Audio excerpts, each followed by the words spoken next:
आपके अपने channel am with Praveen में आपका हार्दिक स्वागत है। दोस्तों फाइनली आपका IBPS RRB का कंप्लीट नोटिफिकेशन आ चुका है। जैसा कि हमने कल वीडियो बनाकर आपको बताया था कि आपका 1 जून को कंप्लीट नोटिफिकेशन आ जाएगा, वही हुआ। आज जो है कंप्लीट नोटिफिकेशन आ चुका है, आप देख पा रहे होंगे।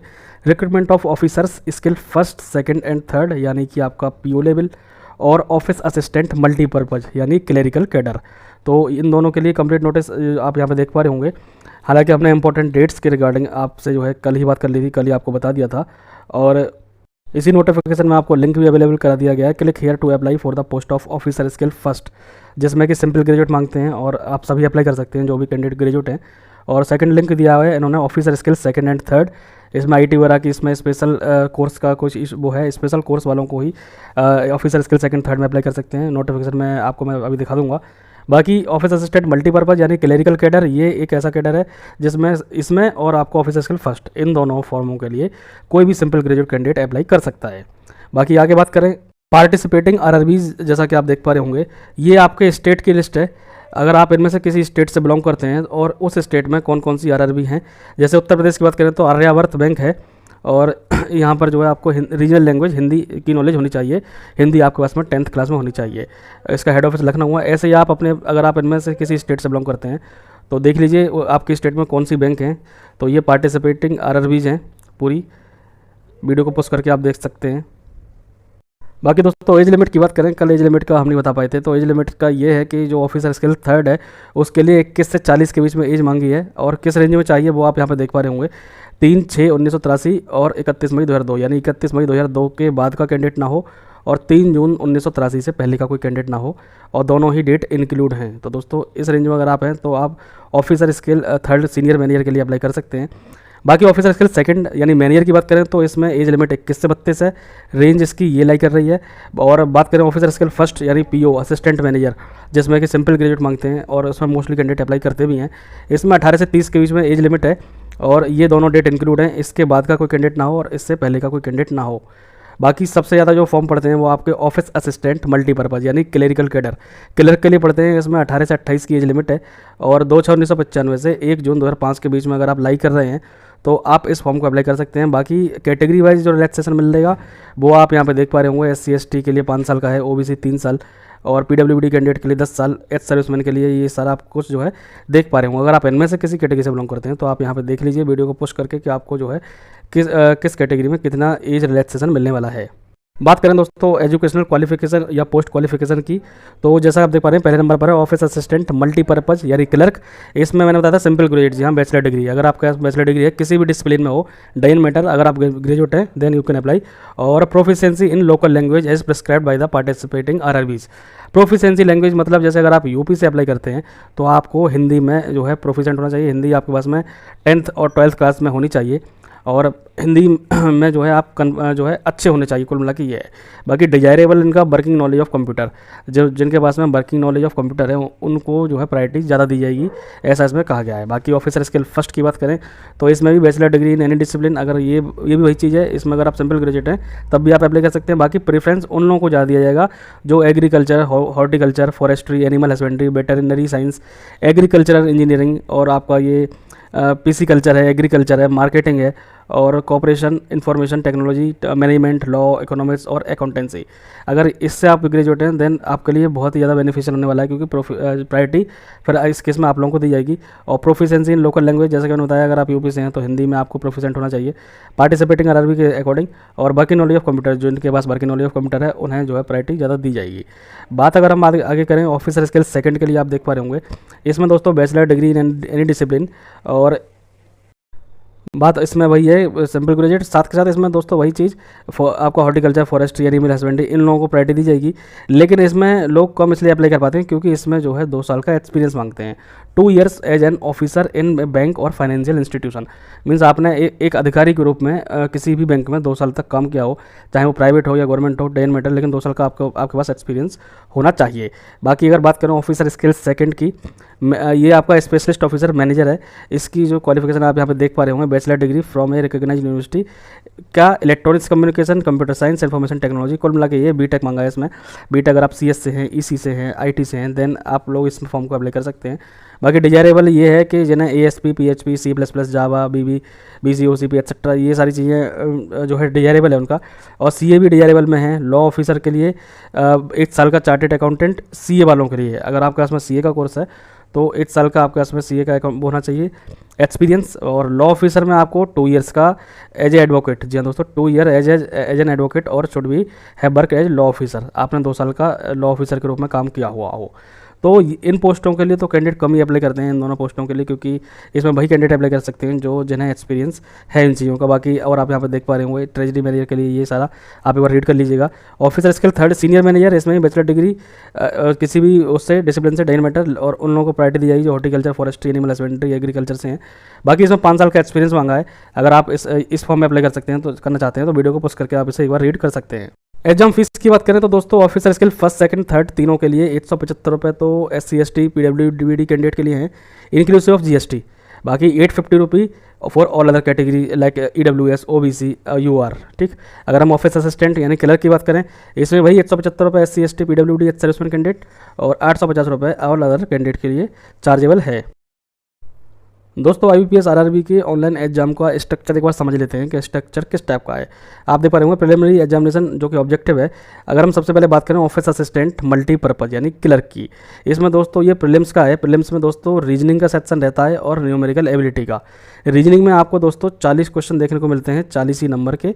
ऐसे ही न्यूमेरिकल एबिलिटी यानी मैथमेटिक्स, इसमें भी 40 क्वेश्चन 40 नंबर के, यानी कुल मिला के 80 क्वेश्चन होते हैं, 80 नंबर के होते हैं। और आपको कंपोजिट टाइम दिया जाता है 45 मिनट का, 45 मिनट में 80 क्वेश्चन। और अगर यही बात करें ऑफिसर स्किल फर्स्ट की तो ऑफिसर स्किल फर्स्ट में भी सेम पैटर्न यही है। रीजनिंग 40 क्वेश्चन 40 नंबर के, मैथ 40 क्वेश्चन 40 नंबर के, 80 क्वेश्चन 80 नंबर और 45 मिनट का टाइम। तो आपका क्लर्क और PO दोनों में सेम है क्राइटेरिया। इसमें थोड़ा सा लेवल का डिफरेंस आ जाता है, PO में लेवल थोड़ा अप रहता है और क्लरिकल कैडर में लेवल थोड़ा सा लो रहता है। बाकी अगर हम बात करें मेन एग्जाम की तो ये भी दोस्तों आपका ऑब्जेक्टिव ही है। ऑफिस असिस्टेंट का मेंस आप देख पा रहे होंगे, रीजनिंग आती है 40 क्वेश्चन 50 नंबर के। जी हाँ दोस्तों, कंप्यूटर नॉलेज में 40 क्वेश्चन होते हैं, ये 20 नंबर के होते हैं आपके। और अगर हम जनरल अवेयरनेस की बात करें तो जनरल अवेयरनेस में 40 क्वेश्चन 40 नंबर के। इंग्लिश लैंग्वेज और इसमें क्या है दोस्तों, आपको 4A और 4B आप देख पा रहे होंगे, इंग्लिश लैंग्वेज और हिंदी लैंग्वेज। इसमें थोड़ा सा फ़ायदा कैंडिडेट को ये मिल जाता है कि जिन कैंडिडेट की इंग्लिश वीक है, बहुत सारे कैंडिडेट ऐसे होते हैं कि इंग्लिश में कमज़ोर होते हैं, तो वो जो है हिंदी लैंग्वेज को चूज़ कर सकते हैं, हिंदी लैंग्वेज में पेपर अटैम्प्ट कर सकते हैं। उस केस में उन कैंडिडेट को इंग्लिश में करने की कोई ज़रूरत नहीं है। और अगर आप इंग्लिश में करना चाहते हैं तो इंग्लिश में कर पाएंगे, हिंदी में नहीं। इन दोनों में से ही आपको एक लैंग्वेज चूज़ करनी होगी, उसी में आप अपना पेपर कर पाएंगे। तो अगर यूपी बिहार के कैंडिडेट ज़्यादातर हिंदी लैंग्वेज को ही चूज़ करते हैं, क्योंकि हिंदी में उन्हें समझ अच्छी होती है। तो हिंदी के या इंग्लिश के जो भी आप पेपर अटैम्प्ट करें, आपको 40 क्वेश्चन 40 नंबर के देखने को मिलेंगे। बाकी न्यूमेरिकल एबिलिटी 40 क्वेश्चन 50 नंबर के। इस तरीके से आपको 200 क्वेश्चन देखने को मिलेंगे 200 नंबर के। और आपको टाइम जो अलॉट होगा वो 2 घंटे का टाइम अलॉट होगा। In the same way officer scale first का भी ऐसा ही है, रीजनिंग 40 क्वेश्चन 50 नंबर के, कंप्यूटर नॉलेज 40 क्वेश्चन 20 नंबर के, जनरल अवेयरनेस के 40 क्वेश्चन 40 नंबर के। आप देखिए यहाँ पे भी 4A और 4B है। 4A में इंग्लिश है, या तो आप इंग्लिश करें 40 क्वेश्चन 40 नंबर के, और या फिर अगर आप इंग्लिश नहीं करना चाहते हैं तो हिंदी करें 4B हिंदी लैंग्वेज। ये भी 40 क्वेश्चन 40 नंबर के आपको देखने को मिलेंगे। बाकी क्वांटिटेटिव एप्टीट्यूड यानी मैथमेटिक्स 40 क्वेश्चन 50 नंबर के होंगे। कुल मिला के 200 क्वेश्चन 200 नंबर के, और टाइम आपको अलॉट होगा 2 घंटे का, जैसा कि आप यहाँ पे देख भी पा रहे होंगे। बाकी आगे आप देख पा रहे होंगे list of version of test medium of examination. जी हाँ दोस्तों, मीडियम क्या रहेगा एग्जामिनेशन का RRB 12th में किसके लिए, ऑफिस असिस्टेंट मल्टीपर्पज़ और ऑफिस स्किल फर्स्ट के लिए। तो आप जैसा कि देख पा रहे होंगे, अगर आंध्र प्रदेश से आप अप्लाई करेंगे तो आपका जो टेस्ट होगा वो इंग्लिश, हिंदी और तेलुगु इन 3 लैंग्वेज में अवेलेबल होगा। इन तीनों लैंग्वेज में से आप किसी भी मीडियम में जो है आप अपना टेस्ट जो है अटैम्प्ट कर सकते हैं। बाकी सभी स्टेटों के सामने लैंग्वेज दे रखी है, तो आप अगर इनमें से किसी स्टेट से अप्लाई करते हैं तो आप देख लीजिए कि आप किस स्टेट में किस लैंग्वेज का यूज़ करेंगे। जैसे उत्तर प्रदेश की बात करें तो इंग्लिश, हिंदी और उर्दू इन तीनों ही लैंग्वेज में आपको टेस्ट अवेलेबल रहेगा। तो आप इनमें से किसी भी जो आपको लैंग्वेज सूटेबल हो, आप उस लैंग्वेज में अपना टेस्ट जो है दे सकते हैं। बाकी सिंगल लेवल एग्जामिनेशन की बात करें तो ऑफिसर स्किल सेकंड जो कि जनरल बैंकिंग ऑफिसर का है, ये दोस्तों आपका सिंगल पेपर होता है, एक ही पेपर होता है। इसमें Tier 1 यानी प्री और मेंस का कोई चक्कर नहीं है, एक ही पेपर होगा। इसमें रीजनिंग जो होगी वो 40 क्वेश्चन 50 नंबर के होंगे, कंप्यूटर नॉलेज भी 40 क्वेश्चन 20 नंबर के, फाइनेंशियल अवेयरनेस 40 क्वेश्चन 40 नंबर के, इंग्लिश लैंग्वेज 40 क्वेश्चन 40 नंबर के, और या Hindi language 40 question 40 number. Means वही चीज़ है, इंग्लिश या हिंदी इन दोनों में से एक जो आपको सूटेबल हो।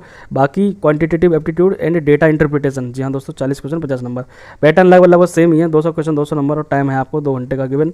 बाकी ऑफिसर स्किल थर्ड की बात करें, sorry officer skill second specialist cadre, इसमें प्रोफेशनल नॉलेज पूछी जाएगी 40 क्वेश्चन 40 नंबर के, रीजनिंग रहेगी 40 question 40 number, financial awareness 40 question 40 number, English language इसमें 40 क्वेश्चन 20 नंबर की होगी, और हिंदी या फिर हिंदी लैंग्वेज करें तो वो भी 40 क्वेश्चन 20 नंबर की। कंप्यूटर नॉलेज तो सभी टेस्टों में 40 क्वेश्चन 20 नंबर का ही है, और क्वांटिटेटिव एप्टीट्यूड या एंड डेटा इंटरप्रिटेशन DI यानी 40 क्वेश्चन 40 नंबर। इसमें थोड़े से सेक्शन बढ़ा दिए हैं, टाइम वही है, लेकिन यहाँ पे क्वेश्चन आपको 240 देखने को मिलेंगे, और मैक्सिमम जो मार्क्स हैं आपके वो हैं 200, लेकिन टाइम उतना ही आप इसमें टाइम ज़्यादा है, 2 घंटे 30 मिनट का, इसमें आपको आधा घंटा एक्स्ट्रा मिलेगा। अब बात करें ऑफिसर स्किल थर्ड की, तो आप उसका भी सिलेबस देख पा रहे होंगे, रीजनिंग वही चीज़ है, रीजनिंग में भी कंप्यूटर भी एज इट इज़ है, फाइनेंशियल अवेयरनेस भी एज इट इज़ है, इंग्लिश लैंग्वेज भी एज इट इज़, और हिंदी लैंग्वेज भी वही है, और आपका क्वांटिटेटिव एप्टीट्यूड DI इसमें भी 40 क्वेश्चन 50 नंबर, 200 क्वेश्चन 200 नंबर, और टाइम है आपको अलॉट 2 घंटे का। कैंडिडेट कैन ऑप्ट इधर 4A और 4B, जैसा कि मैंने बताया था, या तो हिंदी या इंग्लिश जिसमें भी आप देना चाहें आप उसमें पेपर अपना दे सकते हैं। बाकी दोस्तों इसमें जो है आपकी 0.25 यानी 1/4 की नेगेटिव मार्किंग भी है, तो इस चीज़ का भी आप ध्यान रखिएगा। पैट यानी प्री एग्जाम ट्रेनिंग जो कैटेगरी वाले कैंडिडेट की होती है, वो आप यहाँ पे देख पा रहे होंगे, आपके इन शहरों में पैट कंडक्ट होगा। अगर आप जो है पैट में अपेयर होते हैं तो आप इन शहरों में अपनी चॉइस फिल कर सकते हैं। बाकी इंटरव्यू की बात करें तो दोस्तों इंटरव्यू आपका applicable only for the post of officer scale first second and third, यानी PO लेवल में आपका इंटरव्यू होगा। जो आपका क्लरिकल कैडर है ऑफिस असिस्टेंट मल्टीपर्पज़, उसमें आपका इंटरव्यू नहीं होगा, ये सिर्फ PO लेवल का है। अब बात करेंगे दोस्तों हाउ टू अप्लाई, जैसा कि आप देख पा रहे हैं, a candidate can apply for the post of office assistant multipurpose and can also apply for the post of officer first second and third. तो 1 जून से 21 जून डेट मैंने आपको बताई थी, आप इसी बीच में आप अप्लाई कर सकते हैं। बाकी prerequisite for applying online, आपको क्या क्या चीज़ें अपने साथ में रखनी है before applying online. Candidate should scan their, अपना फोटोग्राफ आपको स्कैन करके रखना पड़ेगा, जिसका साइज़ 4.5 सेंटीमीटर बाई 3.5 सेंटीमीटर है, इसका फ़ोटो आपको स्कैन करके रखना पड़ेगा। आपको जो है अपने सिग्नेचर भी स्कैन करने होंगे, दूसरे नंबर पर आप देख पा रहे होंगे सिग्नेचर, और थर्ड नंबर पर है लेफ़्ट थंब इम्प्रेशन। अगर किसी कैंडिडेट का लेफ़्ट थंब नहीं है तो उस केस में वो राइट थंब का भी यूज़ कर सकता है। बाकी ये आप वीडियो को पॉज करके एक बार पढ़ लीजिएगा, और अगर आपको लेफ़्ट थंब या राइट थंब का कोई इशू है तो यहाँ पे आप पढ़ लीजिएगा पूरा। और सिग्नेचर जो करने हैं वो दोस्तों सिग्नेचर कैपिटल लेटर में एक्सेप्ट नहीं किए जाएंगे। आप अपने जैसे रनिंग हैंड राइटिंग में साइन करते हैं वैसे ही आपको साइन करने हैं। और the signature photograph left thumb impression handwritten declaration certificate as mentioned in clause should be properly scanned. मतलब कुल मिला के ये आपको पूरी तरह से क्लियर मीन्स ब्लर ना हो। जैसे कई बार कैंडिडेट ब्लर फोटो अपलोड कर देते हैं या ब्लर साइन अपलोड कर देते हैं, तो ऐसा कुछ नहीं होना चाहिए, बिल्कुल क्लियरली जो है शो होने दिखने चाहिए वो चीज़ें, चाहे वो साइन हो, चाहे थंब इम्प्रेशन हो, चाहे वो आपका डिक्लेरेशन हो, सेल्फ डिक्लेरेशन। बाकी सेल्फ डिक्लेरेशन की बात करें तो the text for the handwritten declaration as a follows.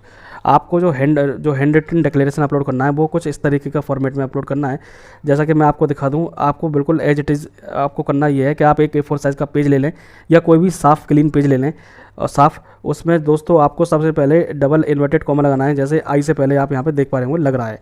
उसके बाद में आई लिखना है, आई के बाद में फिर कॉमा, जैसे कि आप ये देख पा रहे हो छोटा वाला कॉमा के बाद में आपको ये जो लाइन जो खींची हुई है इसमें आपको अपना नाम लिखना है, जो भी आपका नेम है, जैसे कि आप बताया नेम ऑफ द कैंडिडेट, तो आपको अपना नेम लिखना है और नेम लिखने के बाद में ये कॉमा लगाना है, जैसे कि आप देख पा रहे होंगे। उसके बाद में ये पूरा अपने हैंड मीन्स लिखित भाषा में ही लिखना है, जैसे आपकी हैंड राइटिंग है उसी लैंग्वेज में लिखना है। Hereby declare that all the information submitted by me in the application form is correct. उसके बाद में कॉमा लगाना है, जैसे कि आप देख पा रहे हैं। कुल मिला के ये मान के ये समझ लीजिए, जो इसमें जैसे जहाँ जिस जगह पे कॉमा इन्वर्टेड कॉमा लग रहा है वो आपको वैसे ही लगाना है, और आगे ट्रू एंड वैलिड यहाँ पे फुल स्टॉप आपको लगाना है। देन ये आई कैपिटल लेटर में लिखना है। देन उसके बाद will present the supporting documents as and when required full stop inverted comma close. तो ये सारी चीज़ें आप एक बार अच्छे से देख लीजिए, जैसा इसमें क्लियर बताया है आपको एज इट इज़ वही लिखना है। सिर्फ आपको चेंज ये करना है कि इस लाइन में आपको अपना नेम फिल करना है, और नेम भी कैपिटल लेटर में लिखें तो लिख दें, कोई दिक्कत नहीं है। वैसे कैपिटल लेटर में नहीं लिखते हैं, जैसे कि मान लिख के चलिए किसी का नाम सौरभ है तो वो S और फिर AURABH इस तरीके से लिख सकते हैं, तो और उसके में सौरभ सिंह इस तरीके से पूरा लिख सकते हैं। डजंट मैटर, नाम से कोई फ़र्क नहीं है, मीन्स फ़र्क से मतलब है कि कैपिटल लेटर में हो या जैसे आप लिखते हैं वैसे हो, कोई ऐसी दिक्कत नहीं है। नीचे क्लियर मेंशन कर दिया है कि the above mentioned handwritten declaration has to be in the candidate's hand writing.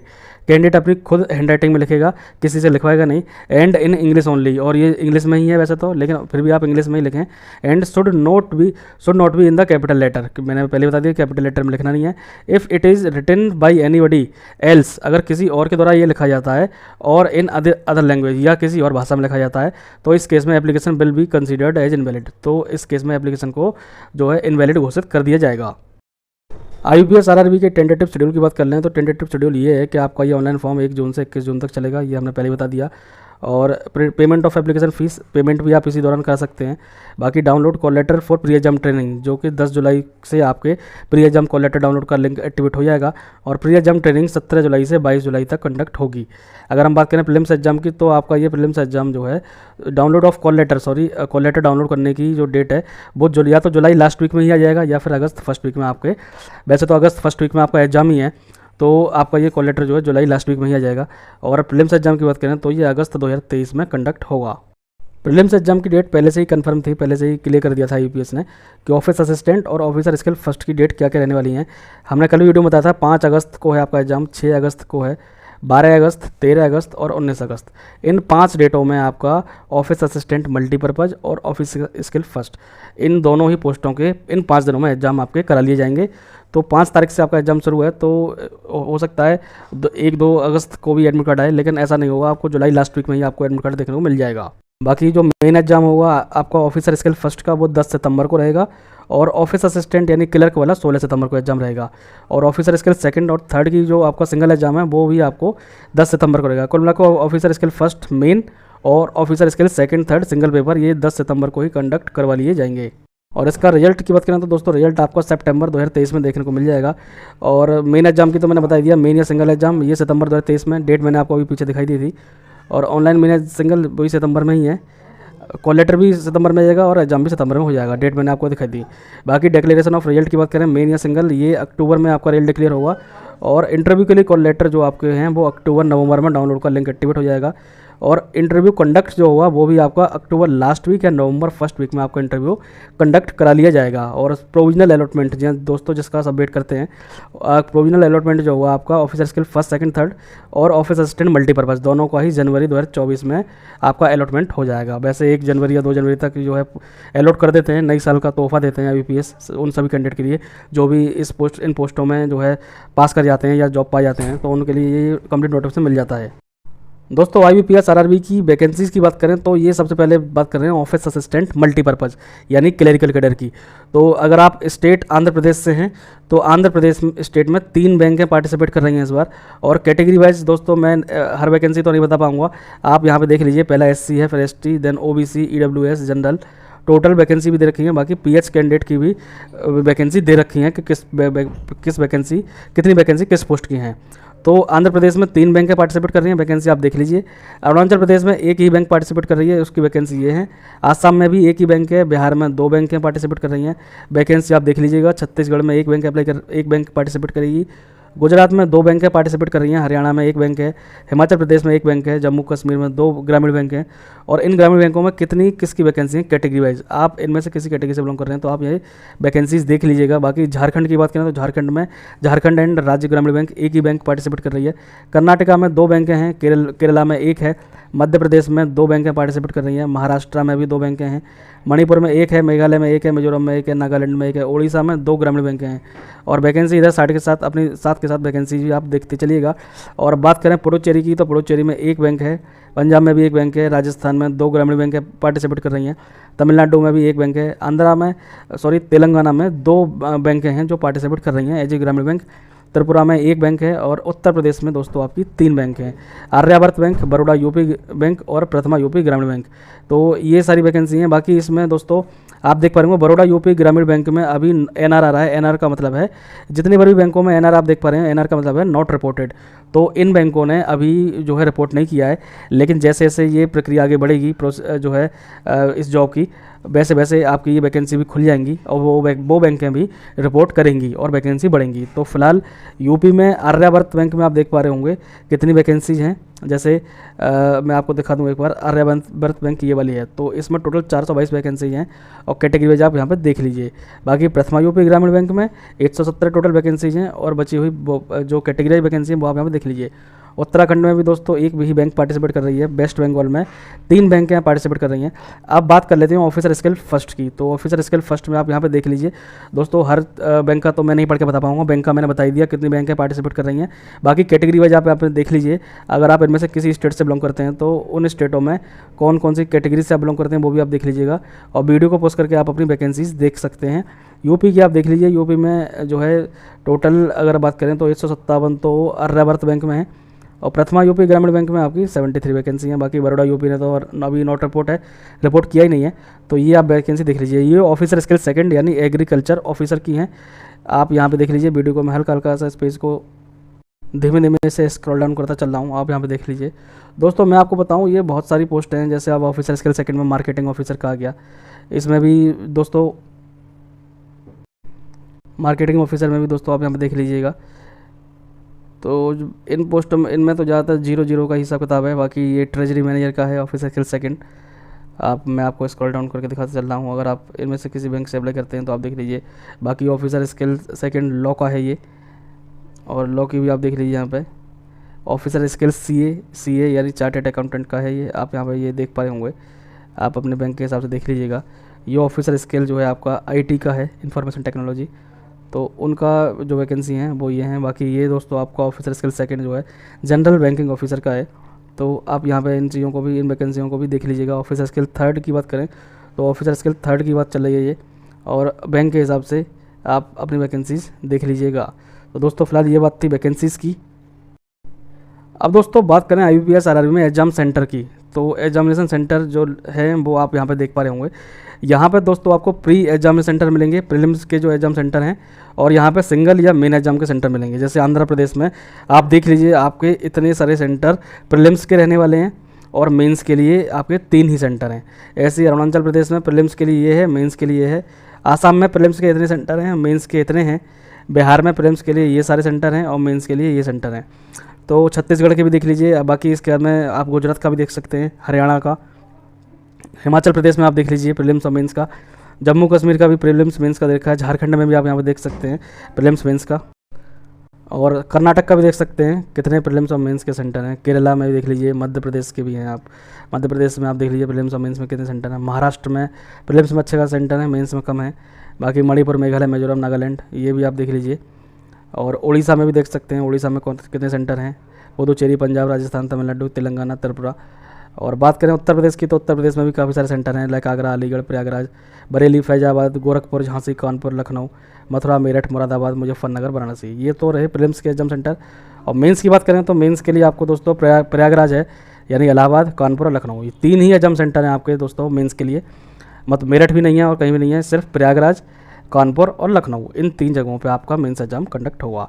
Uttarakhand का आप देख लीजिए, और वेस्ट बंगाल में भी आप देख लीजिए, ये आपके एग्जाम सेंटर रहने वाले हैं। दोस्तों सेशन पसंद आ रहा हो तो दोस्तों प्लीज़ वीडियो को लाइक जरूर कीजिएगा। जो हमारे पुराने सब्सक्राइबर हैं उन सभी से तो रिक्वेस्ट है वीडियो को लाइक करें, और जो नए व्यूअर हैं उनसे भी कहूँगा कि चैनल को सब्सक्राइब कर लें, और वीडियो को दोस्तों लाइक भी कर दें हमारी इस मेहनत के लिए, और शेयर जो है दोस्तों उन सभी तक जरूर कर दीजिएगा। आप सभी से रिक्वेस्ट है, चाहे वो हमारे पुराने सब्सक्राइबर हों या नए व्यूअर हों, उन सभी से ये कहूँगा शेयर उन सभी तक जरूर कर दीजिएगा जो भी बैंकिंग सेक्टर की तैयारी में लगे हुए हैं और बैंकिंग में अपना करियर बनाना चाहते हैं, ताकि उन्हें पता चल जाए कि अब एक और अच्छी अपॉर्चुनिटी उनके लिए आ चुकी है।